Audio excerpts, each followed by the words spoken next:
Nursing वालों में सहनशीलता होती है, दयालुता होती है। वो तो गुंडे हैं, सर्टिफाइड गुंडे हैं जो खुलेआम मारपीट कर रहे हैं। और संविदा वालों को क्या है, उन्होंने तो शॉर्टकट अपनाया है। जो लोग किताबें ही नहीं देखी उन्होंने, तो वो परीक्षा से डरेंगे ना।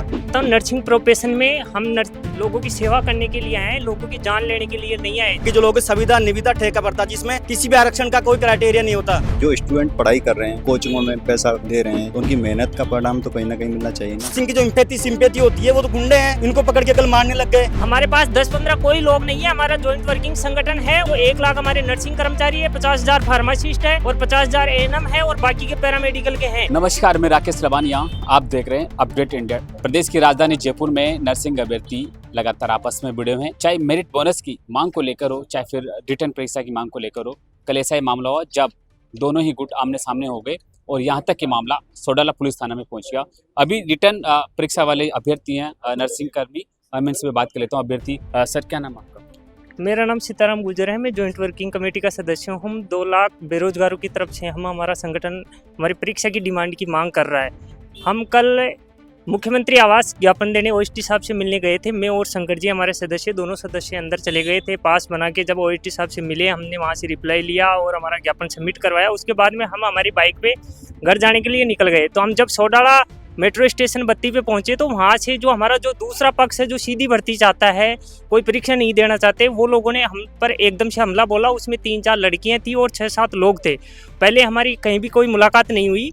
वो वहीं आके बत्ती पे मेरे ऊपर एकदम से उन्हें जानलेवा हमला किया और मैं वहाँ ट्रैफिक पुलिस वाले थे, उनके बीच में जाके मैंने बोल दिया कि आप पीसीआर को बुला लो, पुलिस वालों को बुला लो। और मैंने तुरंत पीसीआर को उनको शिकायत कर दी। तुरंत वो मेरे ऊपर हमला किया उन्होंने और तुरंत वहाँ से पीसीआर आ गई और हमको सोडाला थाने में ले गए। वहाँ जाके मैंने पूरे बयान दे दिए जो चीजें। कितने लोग थे वहाँ पे जिनसे 15 आप पे लोग हमला थे। हुआ? मैं सिंगल आदमी था और बत्ती पे है, ऑन कैमरा में है और मैं ओनली ट्रैफिक पुलिस वालों के पास जाके खड़ा हो गया था। मैंने बोल दिया था कि ये मेरे ऊपर जानलेवा हमला करेंगे।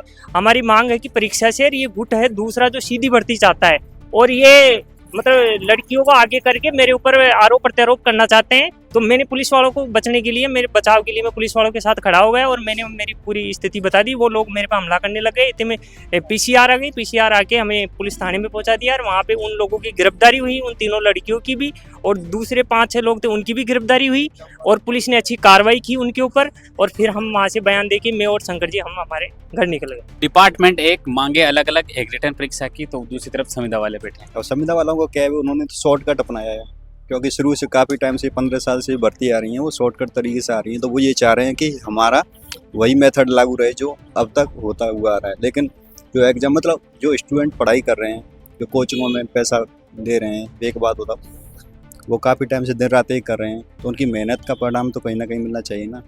और उनको कब मिलेगा? जब लिखित एग्जाम होगा। उनका कहना है कि आपके पास आपकी गैंग है, सिर्फ आप 10-15 लोग हैं और ये ऐसा उनकी जो 10-20 का जो मेरिट बोनस वो आप उसको रोकना चाहते हैं। सर, अगर हमारी गैंग होती है ना तो कल हम 2 नहीं होते।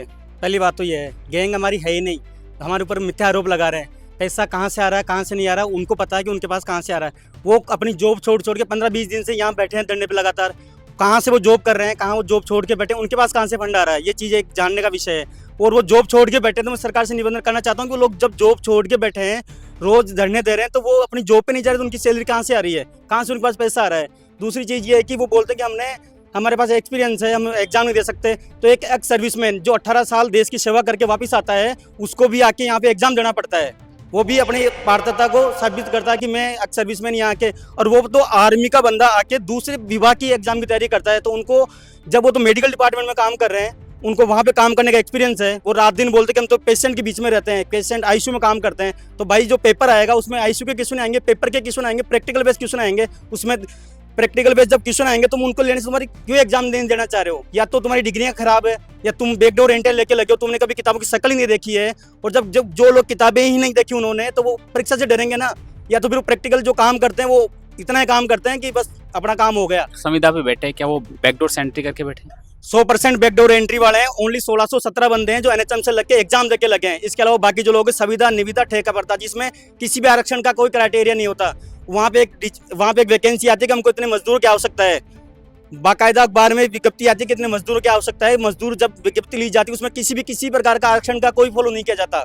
ना तो आरक्षण फॉलो किया जाता है, ना कोई एग्जाम होता है, ना कोई इंटरव्यू लिया जाता है। बस देखा जाता है ओनली पैसा। जो जितना पैसा देगा उतनी ही वो जॉब के लिए काबिलियत होगा।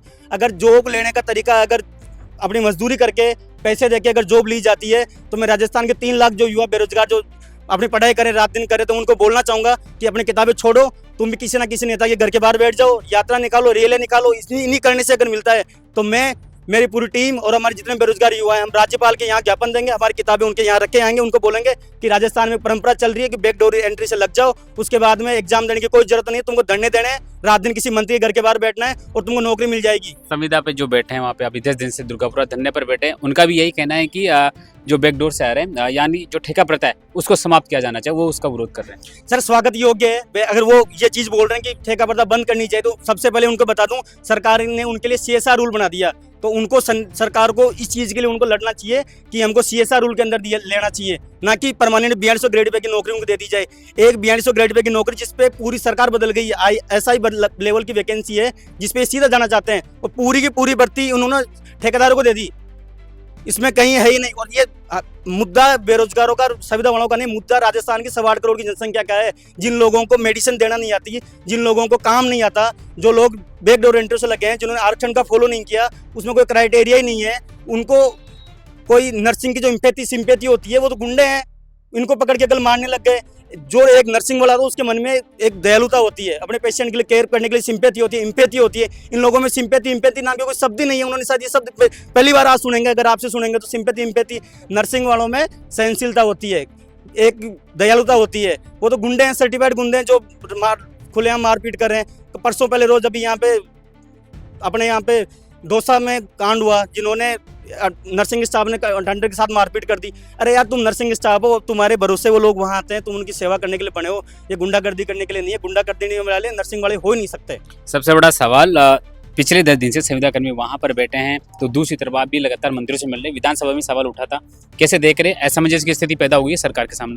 पहले तो सर वो संविदा कर्मचारी और निविदा कर्मचारी, उनमें अंतर है, वो डिफाइन करना होगा अपन को। संविदा कर्मचारी वो होता है जो एग्जाम देकर लगता है, जैसे कि 2020 की भर्ती में CHO लगे थे जो 7810 थे, वो संविदा कर्मचारी है। निविदा के कर्मचारी वो होते हैं और जो जिनको ठेका कर्मचारी कहा जाता है, जो कि ठेकेदार के माध्यम से होते हैं, बिना एग्जाम के और बिना कोई आरक्षण का रूल रेगुलेशन फॉलो किए वो लोग उन पदों पर जाते हैं। फिर 30% बोनस की वो मांग करते हैं और फिर 70% डिग्री डिप्लोमा की जो परसेंटेज है इनको जोड़ दिया जाता है और उनको सिलेक्शन के पद पर पहुंच जाते हैं, जो नियमित भर्ती है नर्सिंग ऑफिसर की 4200 ग्रेड के पद की है, जो कि राजस्थान राज्य की सब इंस्पेक्टर की भर्ती के बराबर की है। एक बहुत बड़ी भर्ती है अपने आप में। उसको बिगर एग्जाम, बिगर आरक्षण का क्राइटेरिया फॉलो किए आप लोग सीधा पद दे दोगे। आप लोग कहते हो कि हमने 3 साल तक काम किया। अरे 3 साल तक काम किया, आप 3 साल तक काम करने के लिए आए कैसे? आपको जिसके तहत, जिस कंपनी के तहत आप लगे हो, जिस ठेकेदार के तहत लगे हो, उसने कितना आरक्षण फॉलो किया? क्या जो आरक्षण का रूल रेगुलेशन क्या फॉलो किया? TSP एरिया को कितनी पोस्ट दी आपने? बताओ। बैकवर्ड के एरिया के जितने मंत्री हैं वो बात करते हैं कि हमारे क्षेत्र में ये पिछड़ा वर्ग है, इसको सुधारो ना सबसे पहले। मामला तो यहाँ पे खराब है ना। और इसी के तहत वो 42 ग्रेड भर्ती पे पहुंच जाते हैं। वो कैसे पहुंच जाएंगे? हम चाहते हैं कि एग्जाम हो और RPSC से हो, जो RPSC एक संवैधानिक बॉडी है राज्य की, जिससे सबको समानता का अधिकार मिले और हक मिले, जो वाजिब मांग है वो मिले। और वो कहते हैं उनको एक्सपीरियंस है, तो एक्सपीरियंस है तो दिखाओ ना पेपर में, क्या दिक्कत है बताओ? एक्सपीरियंस है तो दिखाओ पेपर में। पेपर में आता तो यही है ना, नर्सिंग की नॉलेज ही तो आती है ना, तो दिखाओ। बस हम यही चाहते हैं। मैं ये कहना चाहता हूँ, नर्सिंग प्रोफेशन में हम लोगों की सेवा करने के लिए आए हैं, लोगों की जान लेने के लिए नहीं आए। जबकि जो दूसरे हमारा पक्ष बोल रहा है वो तो हमारी जान लेने पे उतरे हुए हैं। हम लोगों की सेवा, उनको बचाने के लिए आए हैं, उनकी सेवा के लिए आए हैं, ना कि किसी की जान लेने के लिए। कल वो मेरी जान लेने के लिए उतारू थे वहाँ सोडाला चौराहे पे, वो तो हमारा पुलिस प्रशासन था और सरकार थी, तो हम मेरे को बचा लिया। नहीं, कल ही वो मेरी मौत कर देते। जब लोकतंत्र में किसी बेरोजगारों की आवाज उठाना गुनाह है तो मैं बार बार उठाऊंगा वो आवाज। अरे मेरे में यदि शहीद भी होना पड़े तो मैं शहीद हो जाऊंगा। ये कहना है कि आपके पास सिर्फ 10-15 लोग हैं जो ऊपर से आपके पास पैसा फेंक रहा है और आप ये कर रहे हैं, हमारे जो हक है उनकी मांग को दबाना चाह रहे, रोक रहे हैं। हमारे पास 10-15 कोई लोग नहीं है। हमारा जॉइंट वर्किंग संगठन है और वो बेरोजगारों को प्रेजेंट करता है। 2 से 3 लाख, जो 1 लाख हमारे नर्सिंग कर्मचारी है, 50,000 फार्मासिस्ट है और 50,000 ANM है और बाकी के पैरामेडिकल के हैं, उनको हम प्रेजेंट कर रहे हैं। उनकी आवाज हम सरकार तक पहुंचा रहे हैं और हमारी मांग ज्ञापन के माध्यम से सरकार को पहुंचा रहे हैं। हम किसी की जान लेने पे उतारू नहीं है। वो लोग, हम सेवा के लिए आए हैं इस प्रोफेशन में, नर्सिंग प्रोफेशन में किसी की जान लेने के लिए आए, इसीलिए हमने कोई हाथ नहीं उठाया कल उन पे।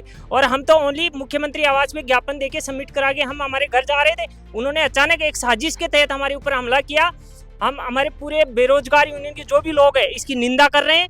और हम हमारे पुलिस मुख्यालय में हमारे पास इंटेलिजेंस लोग हमसे संपर्क किया उन्होंने, वो तो पुलिस प्रशासन था वहाँ पे जो हमको बचा लिया। और सरकार का हम धन्यवाद करते हैं कि उनके ऊपर कार्रवाई की उन्होंने, और हम चाहते हैं सरकार और उन पे कार्रवाई की जाए उन लोगों पे, और हमारी भर्ती परीक्षा के माध्यम से की जाए जो 3 लाख बेरोजगारों की डिमांड है। और जल्द से जल्द हमारा सिलेबस और नोटिफिकेशन किया जाए और मुख्यमंत्री जी और चिकित्सा मंत्री जी आश्वासन दिया है हमको और हमारा कार्य भी चल रहा, प्रगति पे है हमारा कार्य। परीक्षा डेट भी हमारी घोषित कर दी दिसंबर में, लेकिन अब हम ये चाहते हैं कि हमारा सिलेबस और नोटिफिकेशन जारी हो। आगे क्या रणनीति रहने वाली है आपकी? हमारी रणनीति साफ है, क्लियर है कि जिन्होंने हमारे साथ ये साजिश रची है, जिन्होंने ये किया है, पुलिस प्रशासन उनके साथ कल उनका सलूक उन्होंने कर दिया, लेकिन उन सख्त कार्रवाई उनके खिलाफ होनी चाहिए। लेकिन हमारी जो मांग है एक ही है कि सिलेबस जारी हो।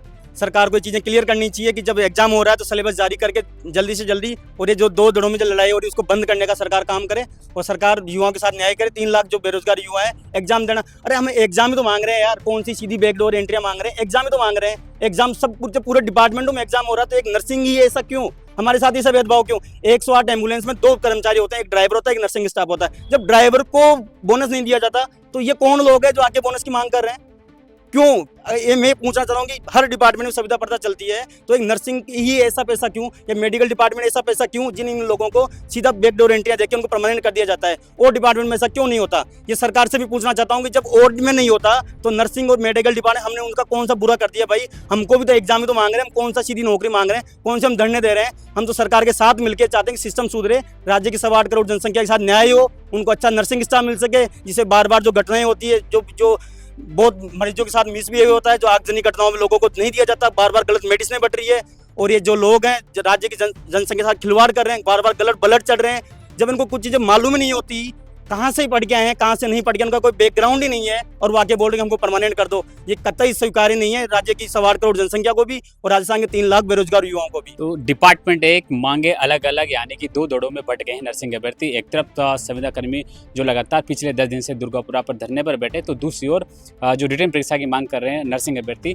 वो सरकार के सामने लगातार ज्ञापन, मंत्रियों से मिल रहे और ज्ञापन दे रहे हैं। अब देखने वाले बात है कि सरकार के सामने असमंजस की स्थिति हो गई कि सरकार करे तो क्या करे, लेकिन सरकार को इस पूरे मामले को अच्छे से रिसर्च करके इनकी ओर देखना चाहिए, क्योंकि कल जो मामला हुआ 2 नर्सिंग डिपार्टमेंट जो कहें 2 दौड़ों में थे, जो संविदा वाले और रिटर्न परीक्षा वाले आपस में भिड़कर ये मामला सोडाल पुलिस थाने तक पहुंच गया, जहां पर ये अपनी मांगों को लेकर सीएम आवास जनसुनवाई में गए। तो उसके बाद ये मामला आगे बढ़ता गया और कल जो जिसने अभी भैया ने बताया कि 15 लोगों ने इनके ऊपर हमला करने की भी कोशिश की। अब सरकार की नज़र में पूरा मामला है, संज्ञान में है। अब देखने वाली बात है कि सरकार इस पूरे मामले पर कब तक अपना फैसला ले पाएगी। कैमरामैन जावेद साथ में राकेश लवानिया, अपडेट इंडिया।